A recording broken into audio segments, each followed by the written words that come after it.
it's Sarah, welcome back to my channel. I'm just filming the introduction to a reading vlog that I've been filming over the last few weeks.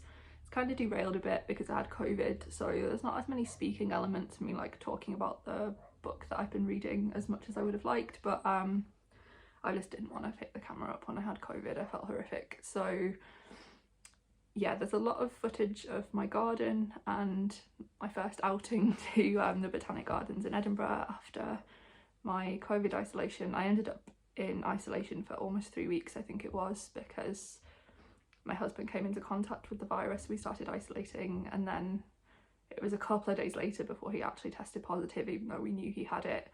And then it was almost a week after that before I tested positive, and then it took me a further 2 weeks to actually recover from the virus. So it's been a time, but we're on the mend again now.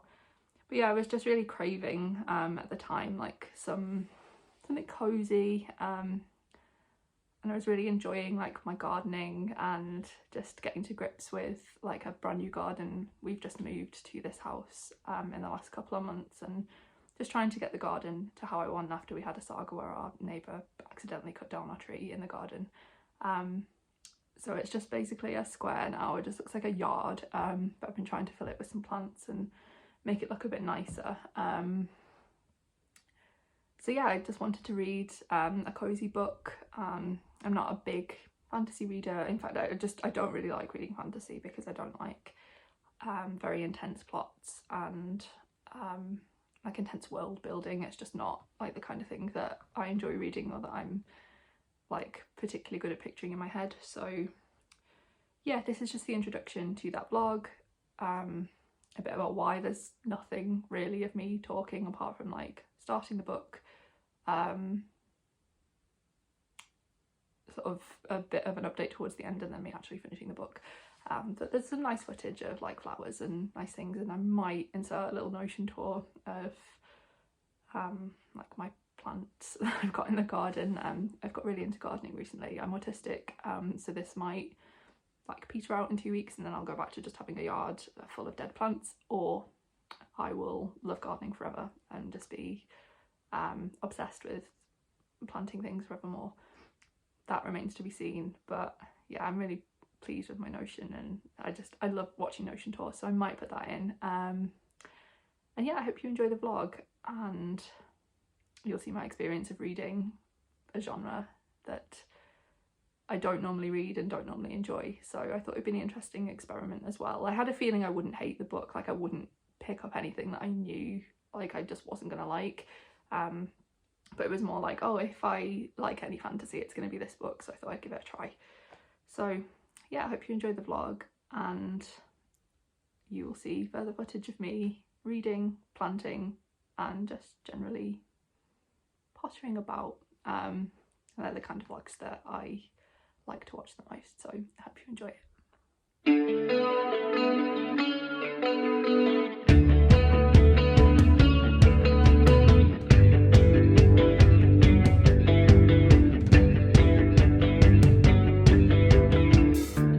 Can you believe it?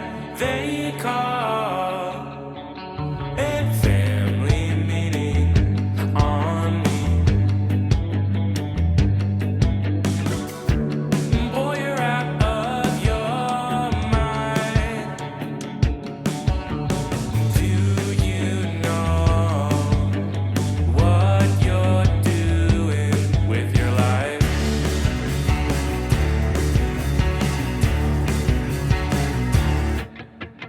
I should be putting all my focus in what I changed, baby. I'm to blame. Hello, I am I think just under a third of the way through the book, and I'm really enjoying it so far.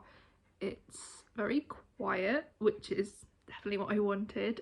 Not very plot heavy, which again is what I wanted. I don't like to read things with a lot of plot because I find it really difficult to visualize things and follow things, so that's nice. Like there are like things going on, it's not just like entirely plotless, but it's just like a good level of plot, I would say.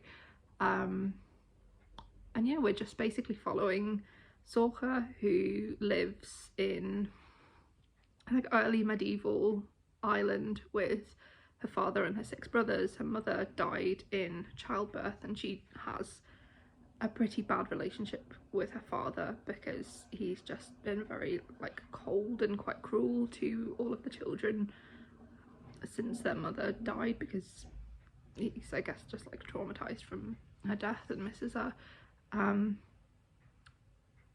Ireland at the time is at war with Britons, so we've got that backdrop, and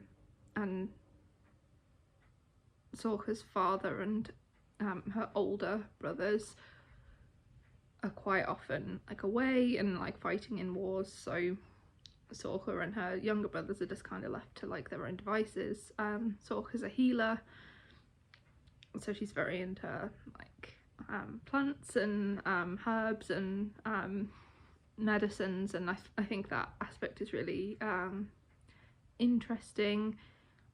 The opening of the story is essentially a prisoner of war is captured, and Sorcha's brother Finbar asks for Sorcha's help to help this prisoner escape, which she does, and that's kind of like behind her father's back.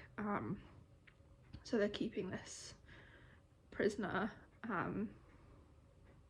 safe and healing him, like getting him back to health, away from the rest of the family. But then when her father and brothers go off on one of their new war adventures, her father comes back with a new bride who he's about to marry, called Lady Una, and things are not quite right with her. Like, they notice their father has changed, and she's obviously like an evil force, and they can tell that. So yeah, it's just at the moment they're just starting to sort of realise that Lady Una is an evil force, and just deciding what they're gonna do to combat that, really. And yeah, like I said, like, not a huge amount has happened, considering like a third of the way through the book doesn't sound like a lot, but the book I think is nearly 700 pages, so it's quite a long book. But yeah, enjoying it so far. I'm gonna curl up and read it now because I'm not feeling great, but yeah, it's just a nice cozy thing to read. I think particularly when you're not well, you just want something that's not very high stakes. I will say I don't feel entirely connected to the characters, and I don't think that's necessarily the writing or like any fault of the author. I think it's just because I don't read a huge amount of historical fiction, for a start, because this is obviously, even though it's a fantasy, it's like set in sort of like medieval Ireland as we would know it, and it's not really dealing with like sort of the themes that I'm used to dealing with in like very contemporary literature. So I think there's like that kind of disconnect, but I think that's probably just like that I'm like new to the genre. I don't read a lot, if any, fantasy really, so I think it's working well though, because it's like nice escapism when it feels so completely different and unrecognisable to your own world. And it kind of reminded me of like why I used to like reading as a child. I used to read to escape to like new adventures, whereas now I feel like my reading's changed, and a lot of what I read is kind of like a reflection of real life. So yeah, it's refreshing. I'm hoping I enjoy the rest of it. I am kind of flying through it. I thought it would take me ages, but I finished like, I'd say a good 100 pages I just read last night. So yeah, I will let you know what I think of the rest, and obviously put some footage of what I'm doing in my garden and trips we're going on. So our first trip outside after COVID isolation is going to be to the Botanic Gardens in Edinburgh, which is really exciting because I've never been there, and like I said, I'm on this huge gardening kick at the moment, so maybe that will be the next footage that you see, but I will update you on my thoughts on the rest of the book as I come to it. You know, do you know, do you know that I, do you know, do you know, do you know that I, do you know, do you know, do you know that I, do you know, do you know, do you know that I know it's blue season, you know what that means. Still holding on to my cause, and I feel it now. Hello, so I have finished the majority of this book now. I'd say I have about 100 or so pages left. It's been a while since I last updated you, and I think the last time I updated you I said that it was quite cozy, and then a couple of pages later there was a really graphic sexual assault scene and a pet death. So yeah, not particularly cozy. I do think the assault was handled pretty well, to be honest. It wasn't really a plot point, and we sort of revisit the assault through Sorka's experiences of her sort of coming to terms with the trauma of that. So it isn't just like I think in fantasy, from my very limited experience, it can be like a rape used as sort of like a device to further the plot, and this wasn't done here. We are sort of dealing with the consequences of it.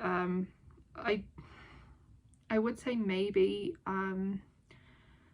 there's not much else in the way of characterization for Sorka. It is just her sort of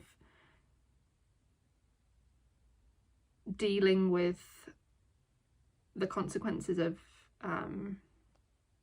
the assault she experienced, and also trying to get her brothers back. There's not a lot of other facets to her personality, and you could read it as, you know, a sexual assault such as the one she experienced would obviously do that to you, like it would be all consuming, but the other characters aren't particularly well developed either, so I don't necessarily think it was that. Yeah, the characterization, I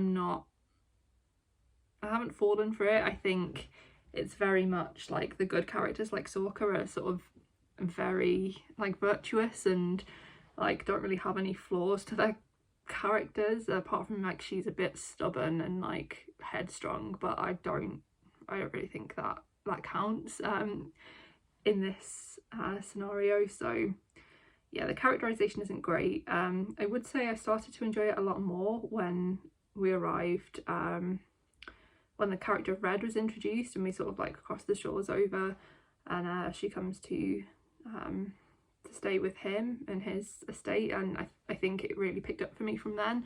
I think the action's kind of like at the point now where you're just like, can there be any more to come?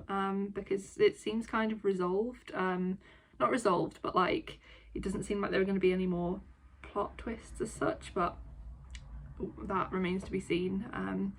So yeah, I will let you know when I've finished the rest of the book.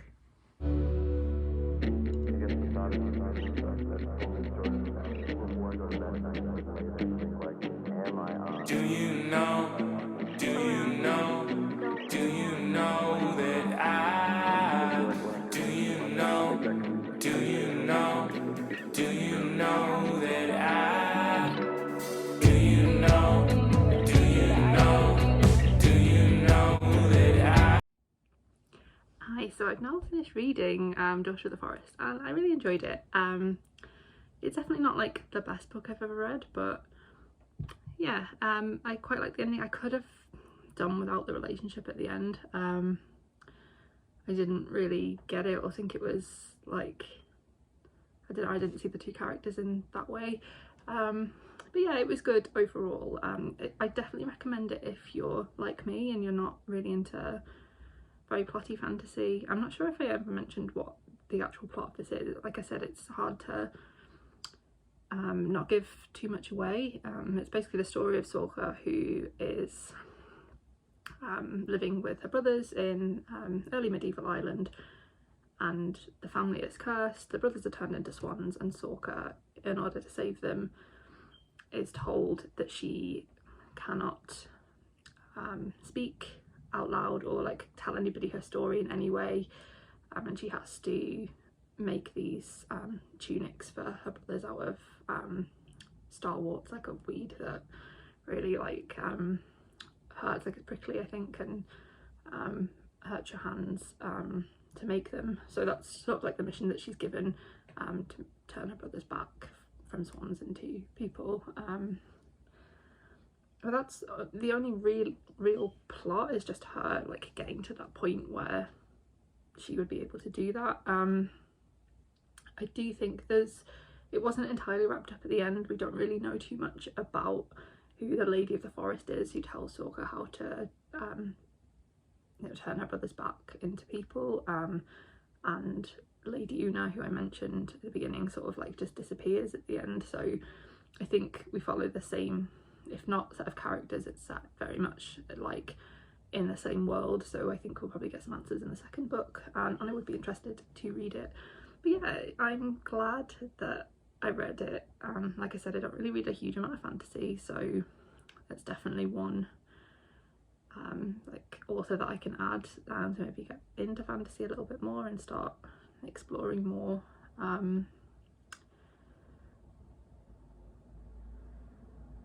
sort of less plot driven fantasy. I will say, I think I've mentioned this earlier, that the characterization I didn't think was particularly great. We have a lot of good character good, bad character real bad. So yeah, I think they could have been fleshed out a little bit more, but maybe the rest of the series will continue and the characters will get more development. But it was definitely lacking for me personally, not to the point where it was unreadable, but I just struggled to really connect to the characters and care that much about them. If I'm being completely honest, the only character I really sort of was invested in was Red. But yeah, it's still enjoyable nonetheless, and I did like the writing, so it really sucked me in, like the setting as well particularly. I felt like I could really visualise it, which I struggle to quite a lot. So yeah, definitely a winner. If you have any more recommendations about fantasies you think I might like, please leave them below. I might try and do a reading vlog reading the new R.F. Kuang. I'm definitely going to read it, but maybe I'll like vlog the experience of that, because that seems like very much a fantasy that's not sort of heavily fantasy, sort of like fantasy adjacent, which is definitely more of the kind of book that I like to read. So yeah, maybe I'll do that. But yeah, if you have any recommendations, leave them below. Thank you very much for watching, and I will see you in my next video. Bye.